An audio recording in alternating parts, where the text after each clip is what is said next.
আমাৰ চাহ বাগিচাৰ অসমৰ লাখ লাখ শ্ৰমিকৰ বাবে পূৰ্বৰ পৰা যি আমাৰ কামৰ নীতি নিয়ম আছিল, ৰাতিপুৱা আমি 8টা বজাত কামত যোগদান কৰিব লাগে, দুপৰীয়া আমাৰ 11টাত ওজন হয়, 12টা বজাত আমি আকৌ কামত যোগদান কৰিব লাগে আৰু আবেলি 4টা বজাত ছুটি কৰাৰ ব্যৱস্থা কৰা হয়। কিন্তু এই বছৰৰ যিটো গৰম, যেই গৰমত বহু মানুহৰ বেমাৰ হ'বলৈ লৈছে, তাৰ বাবে অসম চৰকাৰৰ মাননীয় মুখ্যমন্ত্ৰী হিমন্ত বিশ্ব শৰ্মা ডাঙৰীয়া, আমাৰ শ্ৰম মন্ত্ৰী ডাঙৰীয়া ৰামেশ্বৰ তেলী ডাঙৰীয়া, আমাৰ অসম চাহ মজদুৰ সংঘৰ সাধাৰণ সম্পাদক ৰূপেশ গোৱালা ডাঙৰীয়া আৰু অসম চৰকাৰৰ বিভিন্ন বিষয়াসকলে তেওঁলোক আমাৰ চাহ শ্ৰমিকৰ ওপৰত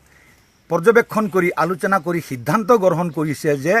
অহাকালি আজিৰ পৰা ৰাতিপুৱা 6টা বজাত মানুহ কামত যোগদান কৰিব আৰু 10টা বজাত ওজন কৰিব আৰু 11টাত পুনৰ কামত যোগদান কৰিব আৰু ছুটি কৰিব 2টা বজাত।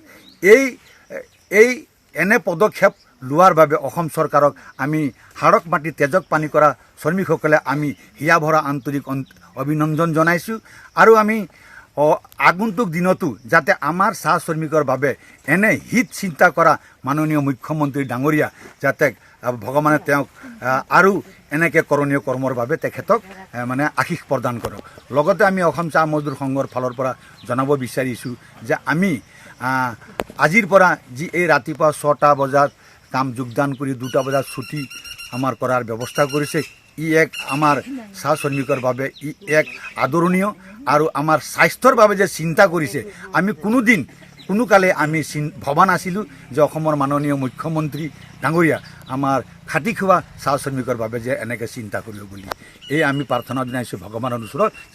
যাতে মুখ্যমন্ত্ৰী ডাঙৰীয়া আমাৰ আদিবাসী চাহ শ্ৰমিকৰ বাবে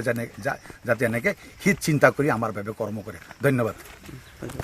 আমাৰ চাহ বাগিচাৰ অসমৰ লাখ লাখ শ্ৰমিকৰ বাবে পূৰ্বৰ পৰা যি আমাৰ কামৰ নীতি নিয়ম আছিল, ৰাতিপুৱা আমি 8টা বজাত কামত যোগদান কৰিব লাগে, দুপৰীয়া আমাৰ 11টাত ওজন হয়, 12টা বজাত আমি আকৌ কামত যোগদান কৰিব লাগে আৰু আবেলি 4টা বজাত ছুটি কৰাৰ ব্যৱস্থা কৰা হয়। কিন্তু এই বছৰৰ যিটো গৰম,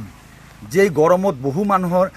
বেমাৰ হ'বলৈ লৈছে, তাৰ বাবে অসম চৰকাৰৰ মাননীয় মুখ্যমন্ত্ৰী হিমন্ত বিশ্ব শৰ্মা ডাঙৰীয়া, আমাৰ শ্ৰম মন্ত্ৰী ডাঙৰীয়া ৰামেশ্বৰ তেলী ডাঙৰীয়া, আমাৰ অসম চাহ মজদুৰ সংঘৰ সাধাৰণ সম্পাদক ৰূপেশ গোৱালা ডাঙৰীয়া আৰু অসম চৰকাৰৰ বিভিন্ন বিষয়াসকলে তেওঁলোক আমাৰ চাহ শ্ৰমিকৰ ওপৰত পৰ্যবেক্ষণ কৰি আলোচনা কৰি সিদ্ধান্ত গ্ৰহণ কৰিছে যে অহাকালি আজিৰ পৰা ৰাতিপুৱা 6টা বজাত মানুহ কামত যোগদান কৰিব আৰু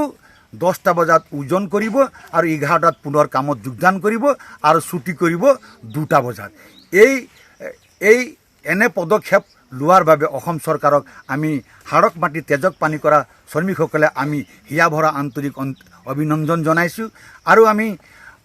আগন্তুক দিনতো যাতে আমাৰ চাহ শ্ৰমিকৰ বাবে এনে হিত চিন্তা কৰা মাননীয় মুখ্যমন্ত্ৰী ডাঙৰীয়া যাতে ভগৱানে তেওঁক আৰু এনেকৈ কৰণীয় কৰ্মৰ বাবে তেখেতক আশীষ প্ৰদান কৰক। লগতে আমি অসম চাহ মজদুৰ সংঘৰ ফালৰ পৰা জনাব বিচাৰিছোঁ যে আমি আজিৰ পৰা যি এই ৰাতিপুৱা 6টা বজাত কাম যোগদান কৰি 2টা বজাত ছুটি আমাৰ কৰাৰ ব্যৱস্থা কৰিছে, ই এক আমাৰ চাহ শ্ৰমিকৰ বাবে ই এক আদৰণীয় আৰু আমাৰ স্বাস্থ্যৰ বাবে যে চিন্তা কৰিছে, আমি কোনোকালে আমি ভবা নাছিলোঁ যে অসমৰ মাননীয় মুখ্যমন্ত্ৰী ডাঙৰীয়া আমাৰ খাটি খোৱা চাহ শ্ৰমিকৰ বাবে যে এনেকৈ চিন্তা কৰিব বুলি। এই আমি প্ৰাৰ্থনা জনাইছোঁ ভগৱানৰ ওচৰত যাতে মুখ্যমন্ত্ৰী ডাঙৰীয়া আমাৰ আদিবাসী চাহ শ্ৰমিকৰ বাবে যাতে এনেকৈ হিত চিন্তা কৰি আমাৰ বাবে কৰ্ম কৰে। ধন্যবাদ। যিকোনো খবৰৰ বাবে যোগাযোগ কৰক আমাৰ এই নম্বৰত 9181 307 221।